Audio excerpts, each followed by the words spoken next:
नमस्कार, स्वागत है आपका JJN न्यूज में। मैं हूं आपके साथ मोहम्मद उवैस। आइए सुबह की शुरुआत करते हैं देश प्रदेश की कुछ मुख्य खबरों के साथ।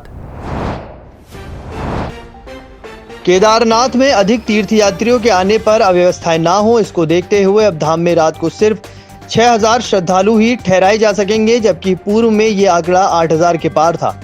साथ ही सोनप्रयाग से ही यात्रियों के ठहरने और गौरीकुंड केदारनाथ पैदल मार्ग पर जंगल चट्टी से सिंचौड़ी तक ही 2000 यात्रियों की व्यवस्था की जाएगी।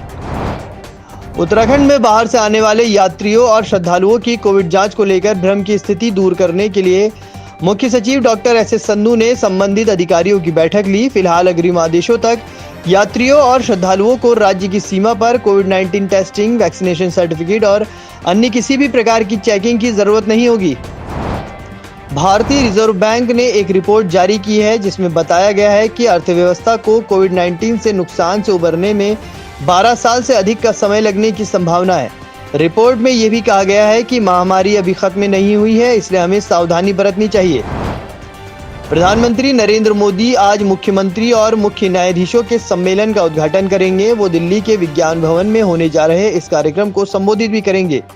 ये कार्यक्रम 6 साल के बाद आयोजित हो रहा है। इसमें सुप्रीम कोर्ट के चीफ जस्टिस और उनके साथी जजों के अलावा केंद्रीय कानून मंत्री, सभी राज्यों के मुख्यमंत्री और सभी 25 हाईकोर्ट के चीफ जस्टिस हिस्सा लेंगे। लेफ्टिनेंट जनरल BS राजू को थल सेना का नया उप प्रमुख बनाया गया है। वो 1 मई से अपना कार्यभार संभालेंगे। अभी general Raju military operation director general के रूप में अपनी सेवाएं दे रहे हैं। 1 मई को ही नए थल सेना प्रमुख लेफ्टिनेंट जनरल मनोज पांडे भी अपना पदभार संभालेंगे। इंडिगो ने भारत में निर्मित सैटेलाइट आधारित ऑगमेंटेड सिस्टम गगन की मदद से राजस्थान के किशनगढ़ एयरपोर्ट पर ट्रायल उड़ान को सफलतापूर्वक लैंड करा दिया। भारत के अलावा ये तकनीक केवल US, यूरोप और जापान में इस्तेमाल हुई है। इस सिस्टम का निर्माण भारतीय अंतरिक्ष अनुसंधान संस्थान और एयरपोर्ट अथॉरिटी ऑफ इंडिया ने संयुक्त रूप से किया है।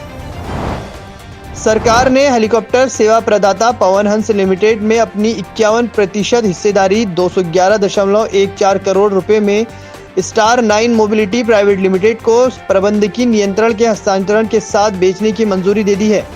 वित्त मंत्रालय ने एक आधिकारिक बयान में इस फैसले की जानकारी दी। सुप्रीम कोर्ट ने कहा कि डॉक्टरों और स्वास्थ्य सेवाओं को उपभोक्ता संरक्षण अधिनियम 2019 के दायरे से बाहर नहीं रखा जाया है।